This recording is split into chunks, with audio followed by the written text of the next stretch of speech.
අද අපි බලමු ගෙදර ඩැමේජ් වෙච්ච හෝල්ඩර් එකක් මාරු කරගන්නේ කොහොමද කියලා. අපි ඉස්සර වෙලාම ගෙදර තියෙන මෙන්න මේ අයිසොලේටර් එකයි RCCB එකයි ඕෆ් කරගන්න ඕනේ. ඕෆ් කරගත්තම අපේ සේෆ්ටි එක 100%ක් තහවුරුයි. ඊළඟට අපි ඩැමේජ් වෙච්ච හෝල්ඩර් එක ගලවලා අයින් කරලා අලුතෙන් හෝල්ඩර් එකක් අරගෙන ඒකේ කප් එක වෙන මේ මාරු කරගෙන වයර් එක හොඳට සුද්ධ කරලා මේක මෙන්න මෙහෙම දෙකට නමලා ගන්න. එතකොට අර කෙඳි ටික එහෙම මෙහෙ යන්නේ නැහැ. එහෙම දෙකට නමලා අරගෙන මේකේ මේ ඔයාලට පේන වැඩි මෙන්න මෙතන කට්ටයක් තියෙනවා. අන්නේ කට්ටේ තියෙන පැත්තෙන් මේ වයර් එක දාන්න.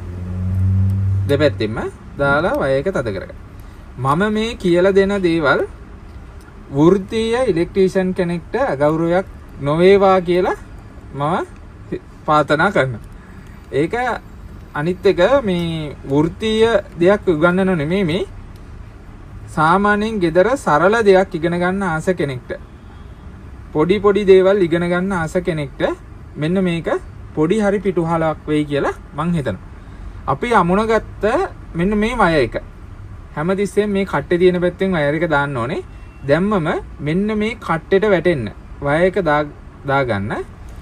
දැම්මම මේක කිසිම වෙලාවක ඇදිලා ගැලවෙන්නේ නැහැ. ඇදිලා ගැලවෙන්නේ නැහැ. අරගේ ටිප් එකට හොඳට තද වෙලා තියෙන නිසා. මෙහෙම ඇද්දට මුකුත් වෙන්නේ නැහැ. තාම සරල ක්‍රියාවක් මේක. ඔයාලට මේක ලොකු පිටුවහලක් වෙයි කියලා මම විශ්වාස කරනවා. ඊළඟට මෙන්න මේ විදියට ඒ වගේ හෝල්ඩර් එකකට මෙන්න මේ විදියට වයර් 3ක් ඇවිල්ලා තියෙනවා. වයර් 3ක් ඇවිල්ලා තියෙනවා නම් මේ වයර් දෙකත් වෙන වෙනම තියෙනවා නම් මේ වයර් 3ම එක පාටින් තියෙනවා නම් ඔයා මේ දේ කරන්න යන්න එපා. ඉලෙක්ට්‍රීෂියන් කෙනෙක්ට කියලා ඒක අමුණ ගන්න. එහෙම නැතුව මෙන්න මේ ආකාරයටම මේක වෙනම අමුණලා මේක වෙනම තියෙනවා නම් අපිට මේ විදියට මේකට අමුණ ගන්න පුළුවන්. මේ දෙපැත්තට දාලා ඒක තද කරගන්න පුළුවන්.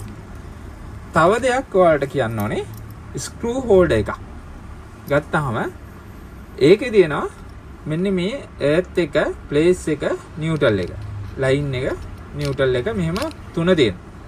ඒකදී අපේ ගොඩක් අපේ ගෙවල් වල තියෙන්නේ හෝල්ඩර් එකට එන්නේ නියුට්‍රල් ප්ලේස් විතරයි. ඒක නිසා මෙන්න මේක මේ මාක් එක බලලා මේ වයර් එක අමුණ ගන්න. මං හිතනවා මේක ඔයාලට ජීවිතේට හොඳ පාඩමක් වෙයි. මේක පොඩි හරි ඔයාලට පිටුවහලක් වෙයි මොනවම හරි දෙයක් ඉගෙන ගන්න.